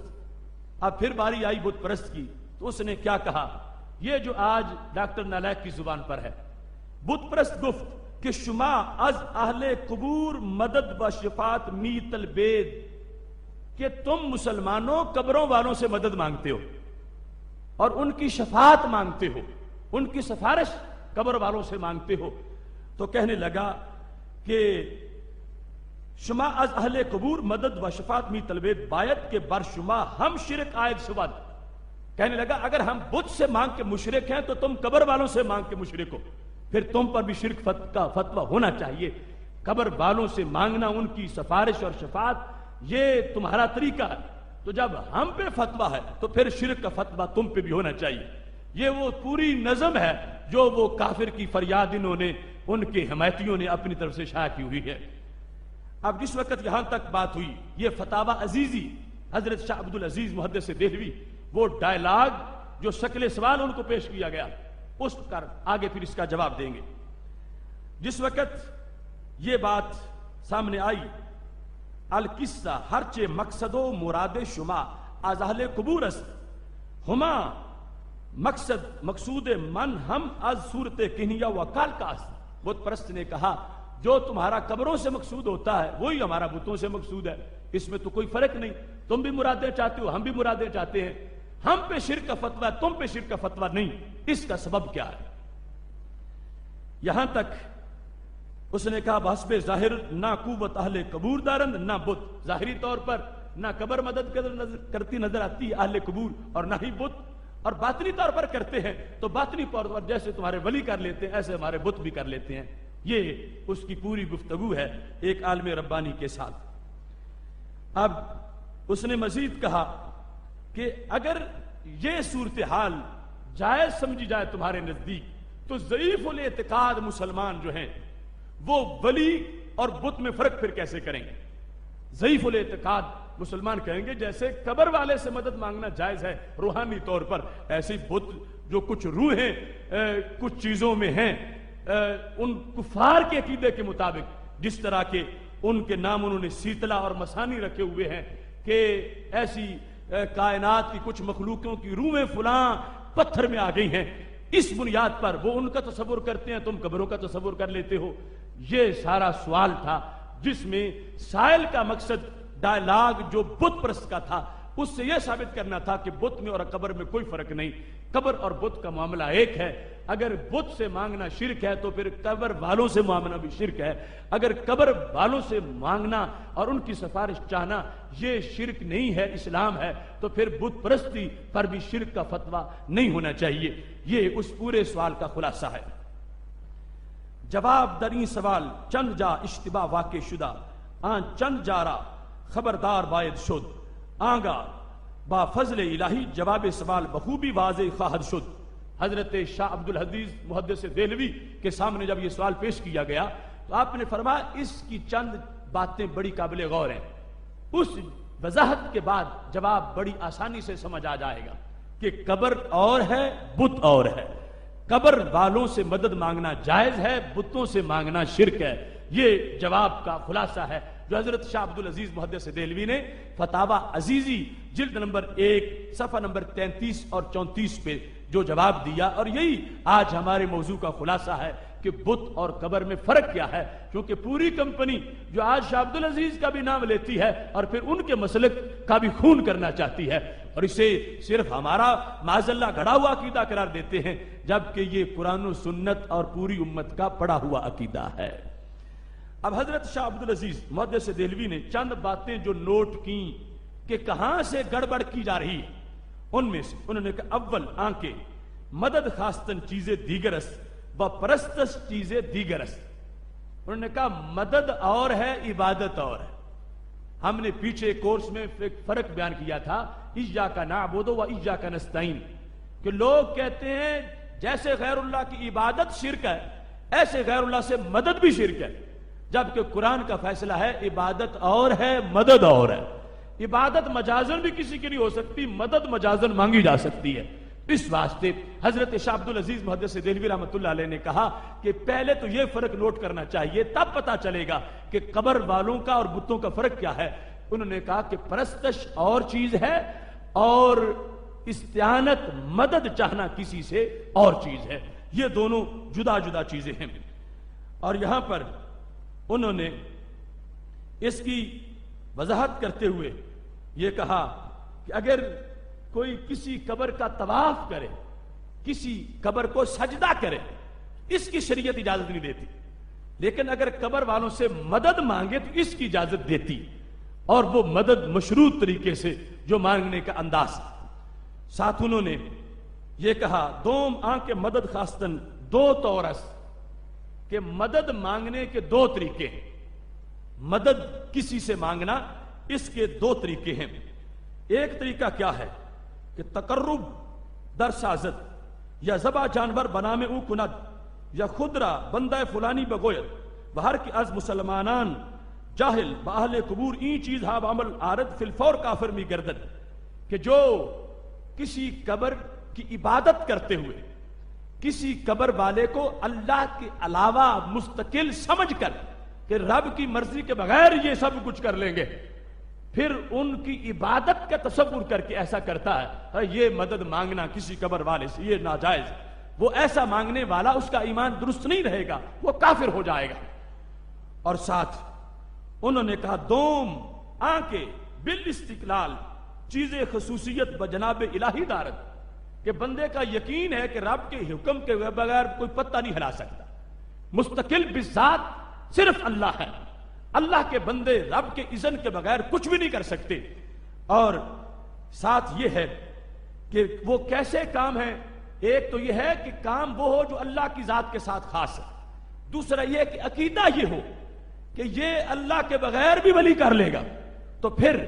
اس طرح کی مدد جو ہے مستقل سمجھ کر مانگنا اللہ کے کسی بندے سے یہ ناجائز ہوگی۔ وہ کام کیا ہے؟ مثال کے طور پر انہوں نے لکھا بیٹا دینا، بارش برسانا، یا عمر کو لمبا کرنا، یا اس طرح کی چیزیں جو رب سے سوال کیے جاتے ہیں، ان میں کسی بندے کو مستقل سمجھ کے کہ رب کے حکم کے بغیر یا اپنی طرف سے میری عمر بڑھا دے گا، اپنی طرف سے مجھے بیٹا دے دے گا، اور رب کے اذن اور آرڈر کے بغیر یہ سب کچھ کر لے گا، مستقل ہے، اور یہ شریعت مطہرہ میں ایسی مدد کا مانگنا کسی ولی سے جائز نہیں ہے۔ اور انہوں نے ساتھ وضاحت کر دی کہ یہ مردہ تو کیا زندہ سے بھی جائز نہیں ہے، اس میں کوئی خصوصیت نہیں۔ اگر کوئی کسی زندہ کو یہ کہے کہ تو مجھے بیٹا دے اور سمجھے کہ اللہ کے علاوہ بھی دیتا ہے، تو اتنا ہی شرک ہوگا جتنا بعد از وصال کسی فوت شدہ کے بارے میں کہہ رہا ہے۔ تو یہاں پر حضرت شیخ عبدالعزیز محدث دہلوی رحمۃ اللہ علیہ نے کہا این نو حرام مطلق بلکہ کفر است، و اگر از مسلمانان، اب یہ جو عقیدہ ہمارا ہے جس سے وہ فرق واضح کریں گے کہ مشرک اور ہیں اور توحید پرست اور ہیں، اگر از مسلمانان کسے از اولیاء مذہب خود خواہ زندہ باشد یا مردہ این نو مدد خواہد از دائرہ مسلمانان خارج میشود،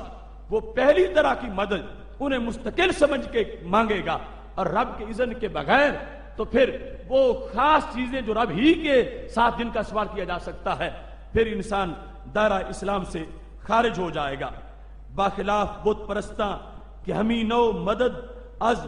معبودان باطل خود می خواہن و آرا جائز می شمارن، کہا بت پرست اس طرح کی مدد بتوں سے مانگتے ہیں جس کو ہم ناجائز قرار دے رہے ہیں۔ ہم ولی سے وہ مدد مانگنے کی اجازت نہیں دے رہے جو بت پرست بت سے مانگتے ہیں، ہم نے اس کو ناجائز کہا اور اس کو حرام کہا۔ اور جس میں وہ اللہ کے ولی کو رب ذوالجلال کے حکم کا مظہر سمجھ کے اس کو غیر مستقل جان کر اس سے سوال کرتے ہیں، تو حضرت شاہ عبدالعزیز محدث دہلوی رحمۃ اللہ علیہ نے اس سلسلہ میں واضح طور پر لکھ دیا کہ ایسی مدد جو ہے وہ زندہ سے بھی حاصل کی جا سکتی ہے، ایسی مدد فوت شدہ سے بھی حاصل کی جا سکتی ہے، اور اس میں کسی طرح کا کوئی فرق نہیں ہے۔ اور ساتھ ہی انہوں نے اس چیز کو بھی واضح فرما دیا کہ یہ جو ڈائلاگ میں بت پرست نے کہا کہ ہم بھی سفارش بتوں کی چاہتے ہیں، تم سفارش ولیوں کی چاہتے ہو، تو حضرت شیخ عبدالعزیز نے کہا یہ جھوٹ ہے۔ رب بت پرست سفارش کا معنی بھی نہیں جانتے، بت پرست سفارش کا مطلب ہی نہیں سمجھتے۔ جب وہ بتوں کو پکار رہے ہوتے ہیں، ہر بت پرست بت ہی سے مانگ رہا ہوتا، وہ بت کو اللہ کے دربار کا سفارشی نہیں بنا رہا ہوتا، وہ بت ہی سے مانگ رہا ہوتا ہے، اور کہا ہم انہیں رب کے دربار کا سفارشی مانتے ہیں۔ بت پرست اسے معبود سمجھتا ہے، جس سے وہ مانگ رہا ہے براہ راست اس سے مانگتا ہے. اور ہم جو مانگتے ہیں ہم انہیں معبود نہیں جانتے, انہیں مستقل نہیں جانتے, ہم انہیں رب کے دربار کا محتاج جانتے ہیں, ہم ان کی بندگی نہیں کرتے. اس بات سے انہوں نے کہا, یہ سوال میں جو سائل نے کہہ دیا ہے کہ بات ایک ہی ہے, ہماری جو مراد بتوں سے ہے وہ تمہاری مراد ولیوں سے ہے, تو کہا نہیں, تمہاری براہ راست بتوں سے طلب ہے اور ان کو تم سفارشی نہیں بنا رہے رب کے دربار کا. ہم بتوں سے نہیں مانگتے, ہم ولیوں سے مانگتے ہیں, اور ولیوں کو ہم رب ذوالجلال کے مقابلے میں مستقل نہیں سمجھتے, ہم رب کا محتاج سمجھتے ہیں, ہم انہیں معبود نہیں مانتے, اور ہم انہیں غیر سمجھتے ہوئے اللہ کے دربار میں اپنے لیے ایک وسیلہ سمجھتے ہیں. یہ کہنے کے بعد کہنے لگے کہ جہاں تک تم نے وہ بتوں کے بارے میں کہا پتھر میں روح آ جاتی ہے کسی کی, تو کہنے لگے پہلے نمبر پر تو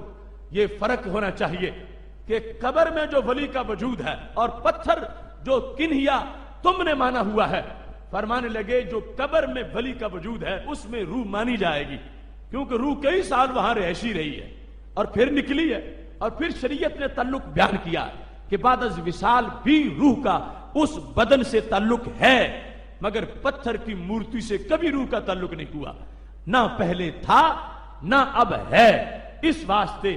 قبر میں اللہ کا لیٹا ہوا بندہ اور ہے اور پتھر کی مورتی اور ہے. جو نالائق کہہ رہا تھا کہ دونوں ایک ہیں, شاہ عبد العزیز کہتے ہیں نہیں, دونوں جدا جدا ہیں. پتھر کی مورتی میں کبھی روح نہیں آئی, اس پیکرے خاکی میں روح آئی, پھر نکلی, اور نکلنے کے بعد پھر اس روح کا اس بدن کے ساتھ تعلق ہے. اور ساتھ انہوں نے یہ بھی فرمایا چلو اگر مان لی جائے کہ پتھر میں جو ان کا تصور ہے کہ تصور کرتے ہیں کہ فلاں جن کی روح اس میں آ گئی ہے اور فلاں منظر اس میں آ گیا ہے, تو کہا وہ خبیث روحیں ہیں اور اللہ کے ولیوں کی پاک روحیں ہیں. خبیث روحوں کو اور پاک روحوں کو آپس میں برابر نہیں سمجھا جا سکتا. خبیث روحوں سے مدد مانگنا حرام ہے اور پاک روحوں سے انہیں رب کی مدد کا مظہر مان کے مدد مانگنا جائز ہے. اس کے ساتھ انہوں نے خلاصہ بیان کرتے ہوئے آخر میں یہ کہا کہ فرق چند وجوہ سے نظر آئے گا. اول آنکہ اہل قبور معلوماً کہ صلحاء و بزرگان بودان و سیتلا و مسانی مہوم محض, کہ ولی معلوم ہیں اور وہ جو کافروں نے مانا ہوا ہے وہ وامی چیزیں ہیں, وہ معلوم نہیں ہیں. ولی کا بدن معلوم ہے, اس واسطے قبر میں لیٹے ہوئے ولی کی حیثیت اور ہے, اور جو انہوں نے مورتیاں بنا رکھی ہیں ان کی حیثیت اور ہے. دوسرے نمبر پر انہوں نے یہ کہا کہ وہاں ارواح خبیثہ ہیں اگر مانی جائیں, اور یہاں ولیوں کے اندر فرمایا وہ انبیاء اولیاء علیہم السلام کی مقدس روحیں ہیں, لہذا ان خبیث روحوں کے ساتھ ان مقدس روحوں کو جو اولیاء کی ہیں یا انبیاء علیہ السلام کی ہیں برابر نہیں تولا جا سکتا. سوم آنکہ استمداد از اہل قبور بطریق دعاست کہ از جناب الہی عرض کردہ مطلب برآمدد و پرستش این چیز ہا بنا بر اعتقاد و استقلال و قدرت کے کفر محض. کہا کہ یہ ہم جو مانگتے ہیں اللہ کے ولیوں سے اس میں مطلب کیا ہوتا ہے کہ ہم اہل قبور سے بطور دعا مدد چاہتے ہیں کہ وہ رب کے دربار میں دعا کر دیں, وہ رب سے استعانت کریں, وہ رب کی دی ہوئی مدد سے ہماری مدد کریں. ہمارا ان کے ساتھ یہ تعلق ہے, جبکہ بت پرستوں کا اپنے بتوں کے ساتھ جو تعلق ہے کیونکہ انہیں معبود مانتے ہیں, مستقل بذات مانتے ہیں, اس واسطے ان کا تعلق بتوں کے ساتھ وہ کفر کے زمرے میں آتا ہے, اور ہمارا تعلق جو ولی کے ساتھ ہے وہ کفر کے زمرے میں نہیں آتا. اس بنیاد پر انہوں نے کہا کہ جو ضعیف الاعتقاد مسلمان ہے ہم اس کو سمجھا سکتے ہیں, اس کو بتا سکتے ہیں کہ بت پرستی اور ہے اور اللہ کے ولیوں سے استمداد اور استعانت اور ہے. رب ذوالجلال کا اذن نہ ہو کوئی بڑے سے بڑی ذات پتہ بھی نہیں ہلا سکتی, اور اللہ کا اذن ہو تو اللہ والوں کے جسم سے لگنے والی قمیصیں بھی مشکل کشائی کرتی ہیں, اور وہ جگہیں جہاں وہ جلوہ گر ہوتے ہیں وہ مراکز انوار بنتی ہیں اور وہاں سے برکتوں کا حصول ہوتا ہے. یہ اختصار کے ساتھ میں نے آپ کے سامنے حضرت شاہ عبد العزیز کے فتاوی عزیزی سے اس بات کی وضاحت پیش کی. انہوں نے کہا بت کو اور قبر کو ایک جیسا نہ سمجھا جائے, استعانت کی بنیاد پر کہ بت سے استعانت ناجائز ہے، اہل قبور سے استعانت جائز ہے۔ بت والے جو بت کو شفیع مانتے ہیں، وہ بت کا تصور کرتے ہیں، وہ اور ہے، اور اللہ والے جو اللہ کے ولیوں کا تصور کرتے ہیں یہ اور ہے۔ اس بنیاد پر ہر دور کے اندر یہ عقیدہ موجود رہا، جس کو ہم نے عقیدہ توحید سیمینار میں ہر صدی سے بیان کیا کہ قبر پر جانا، قبر کا احترام کرنا، قبر کے پاس جا کر دعا کو مستجاب سمجھنا اور قبروں کی برکتوں سے دعاؤں کے قبول کا اہتمام کرنا، یہ ہر صدی میں امت کا یہ عمل رہا ہے، اور اس کو کسی صدی میں بھی بت پرستی قرار نہیں دیا گیا۔ آج وہی عقیدہ اہل سنت و جماعت کے پاس موجود ہے کہ رب ذوالجلال نے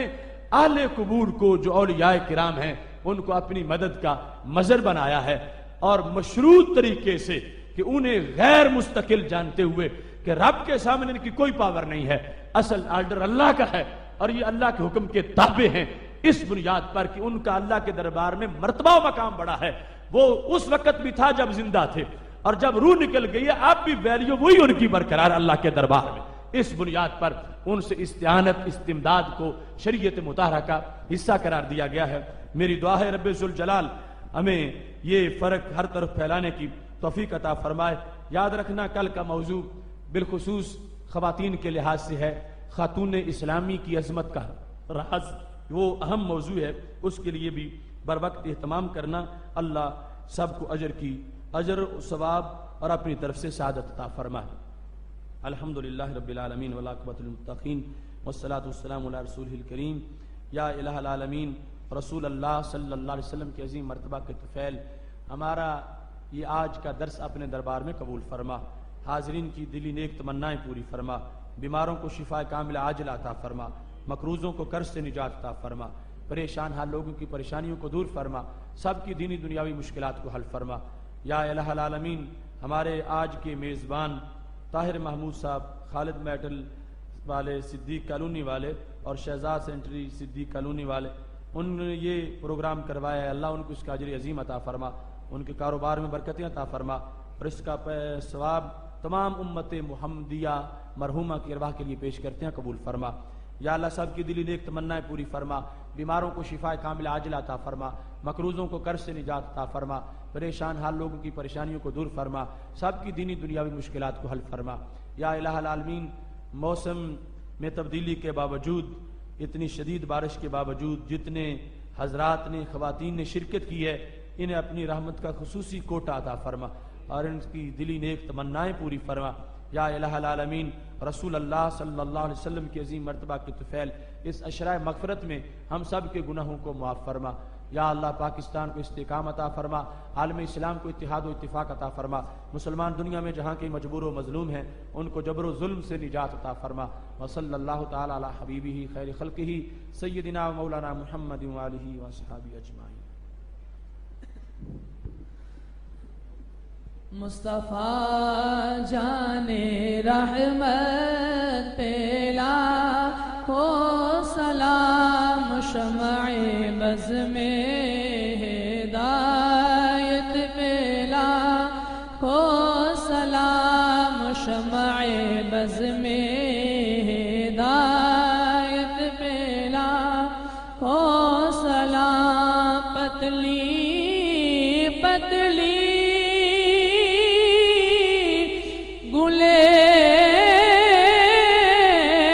قدس کی پتیاں، پتلی پتلی گلے قدس کی پتیاں، ان لبوں کی نزاکت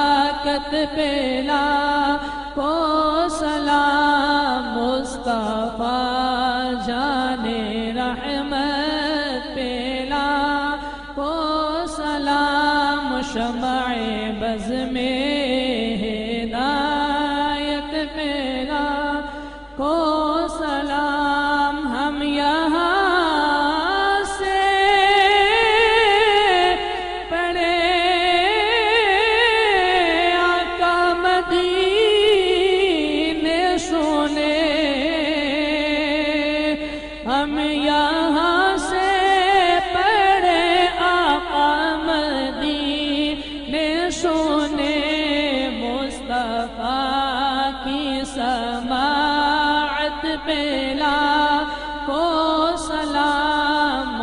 مصطفیٰ جان رحمت پہلا کو سلام شمع بز میں ہدایت پہلا کو سلام مجھ سے خدمت کے قدسی کہے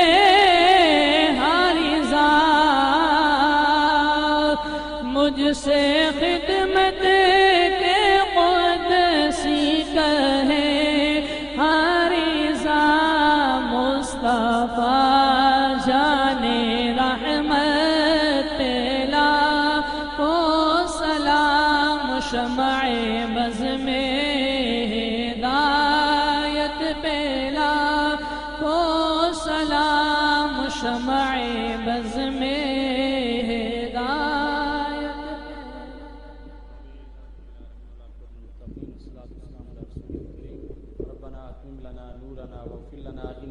كل شيء قدير يا قاضي الحاجات اقض حاجاتنا يا شافي الأمراض اشف مرضانا يا دافع البليات ادفع عنا شر الظالمين والفاسقين بحرمة سيد المرسلين صلى الله تعالى على حبيبه خير خلقه سيدنا مولانا محمد